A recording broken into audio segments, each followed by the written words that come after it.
नमस्कार। Professor SV SS Narayan Raju YouTube channel में आप सबका मैं स्वागत करता हूं। बिहारी से संबंधित विभिन्न आलोचनात्मक प्रश्नों की इस श्रृंखला में और आगे हम और एक विषय पर चर्चा करने जा रहा हूं। आज मैं रीति सिद्ध कवि बिहारी।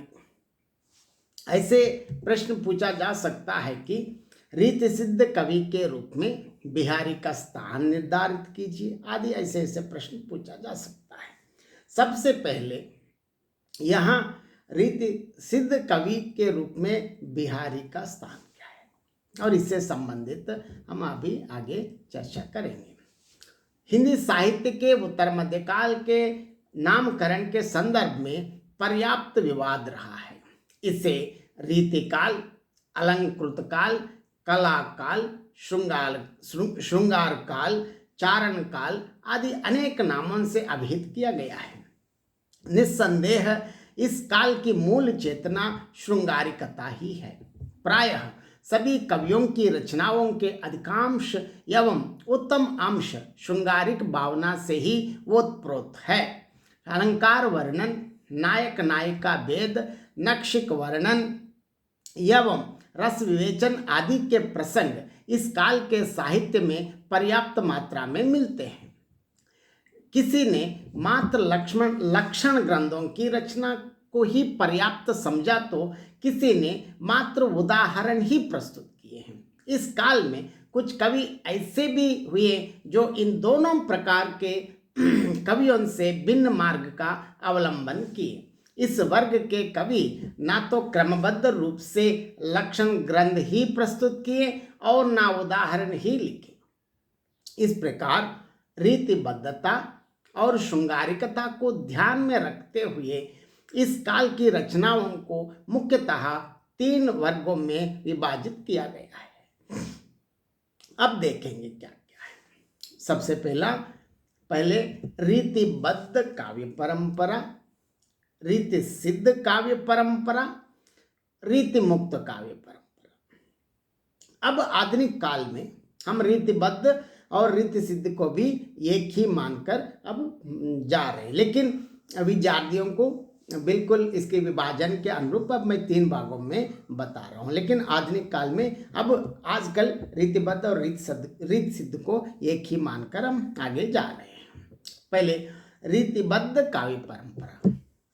रीतिबद्ध काव्य परंपरा के कवियों को डॉक्टर नगेंद्र आचार्य कवि कहते हैं।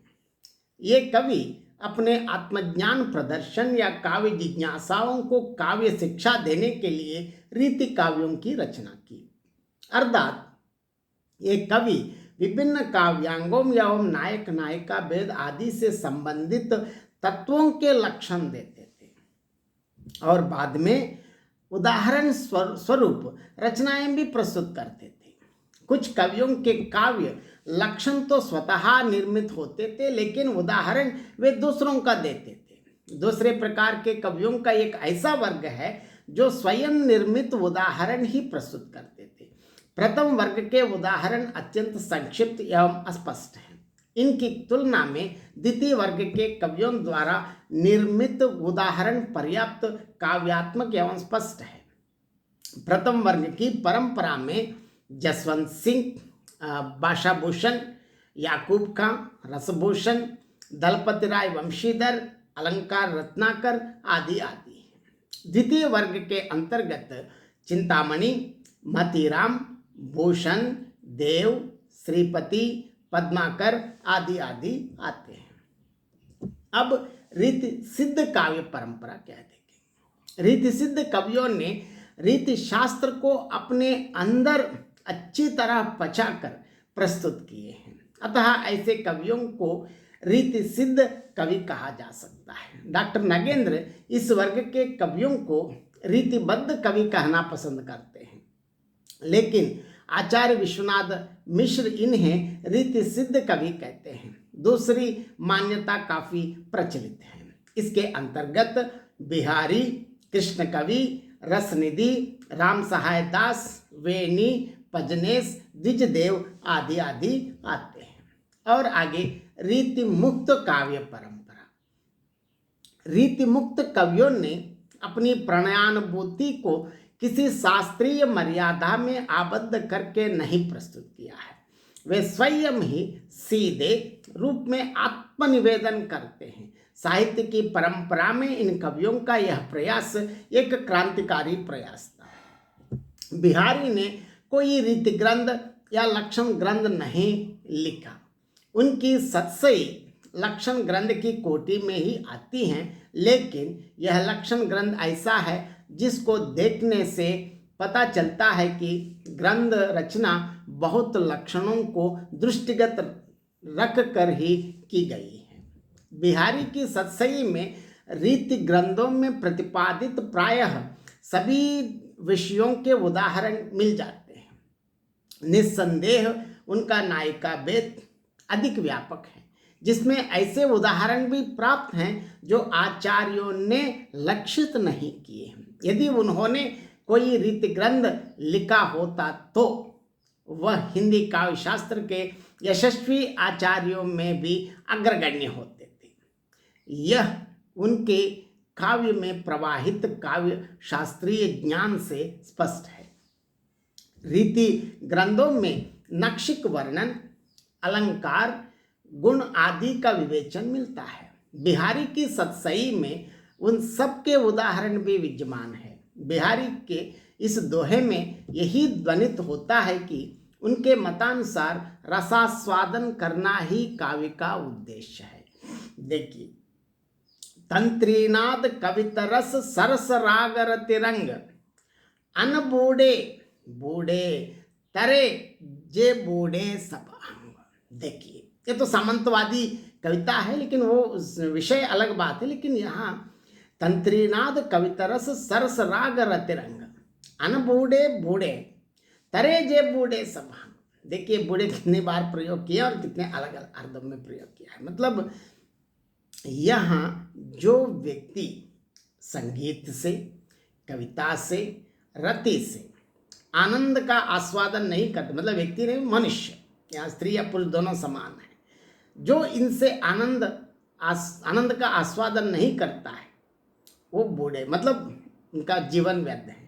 और जो इनमें से आनंद का आस्वादन करते हैं वो तर गए, मतलब वो मुक्त हो गए, मतलब वो इनका जीवन धन्य हो गए हैं, कहते हैं। बिहारी ने वचनों की अपेक्षा संकेतों से भी प्रतीयमान अर्थ को विशेष महत्व दिया है। झूठे जानी न संग्रहे मन मुह निकसे बैन, या ही ते मानो किए बातुन को विधि नैन।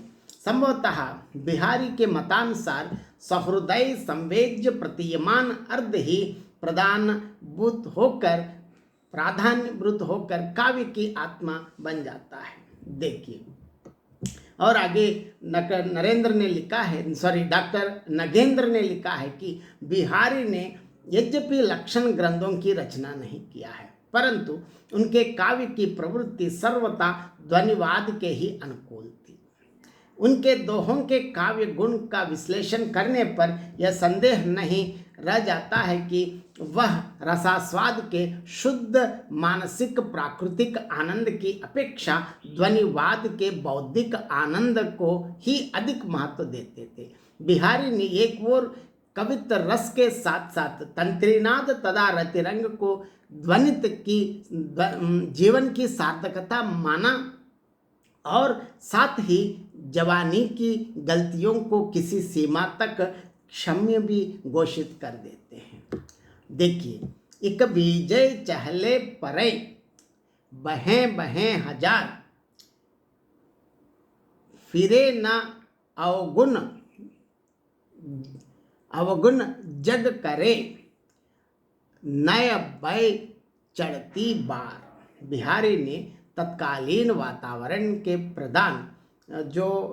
प्रभाव जो उनके राधा कृष्ण का वर्णन इस प्रकार करते हैं। देखिए, तज तीरथ हरि राधिका तन दुत कर अनुराग, जिहि व्रज केल निकुंज मग पग पग होत प्रयाग।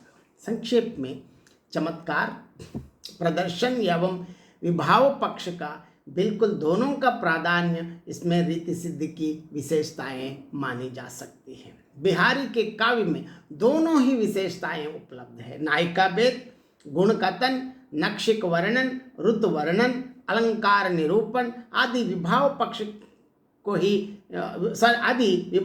के ही अंग हैं। बिहारी ने इन अंगों तथा उपांगों को ही ध्यान में रखकर काव्य रचना की और उनकी कविता विवाह पक्ष प्रदान हो गई।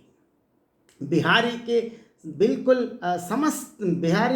बिल्कुल ऐसे हैं। बिहारी के समस्त दोहें, बिहारी के सभी दोहों में नक्षिक वर्णन, नायिका भेद, षट ऋतु के अंतर्गत आ जाते हैं।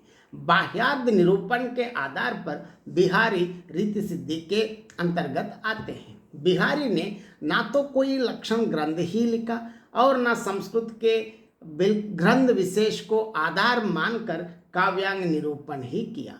उन्होंने रसानुभूति को प्रमुखता देते हुए मार्मिक और चमत्कारिक उक्तियां लिखी। इन उक्तियों में इनकी मौलिकता, स्वतंत्र उद्भावना तथा वैज्ञानिकता की चाप के दर्शन होते हैं। इन्होंने जीवन और जगत से अनुकूल सामग्री का चयन करके सांसारिक कविता लिखी तथा भाव पक्ष और कला पक्ष को समान रूप से अपनाया। यदि यह लक्षण के घेरे में बंद कर काव्य रचना करने में प्रबुद्ध होते तो निश्चय ही इनकी कवित्व में यह रस धारा अलभ्य होती। रीति ग्रंथकार आचार्य कवियों में चर्वित चर्वण अत्यधिक मिलता है। बिहारी की सतसई में इनका अभाव ही समझना चाहिए और यदि वो कहीं है भी तो अत्यंत न्यूनतम मात्रा में है। बिहारी सुनिश्चित रूप से कवित्व या कवि गौरव के अभिलाषी थे, क्योंकि वो खुद कवि के रूप में ही रहना चाहते हैं। शिक्षक या आचार्य होने की ओर वो कहीं भी प्रयत्नशील नहीं दिखाई देते हैं। इसलिए मैं ये कहना चाहता हूँ, बिहारी को रीति सिद्ध कवि यह कहना ही अधिक युक्ति संगत है, समीचीन भी मानता हूँ। आप सब इस वीडियो को देखने या सुनने के बाद जरूर आप अपनी प्रतिक्रिया व्यक्त कीजिए। बहुत बहुत धन्यवाद।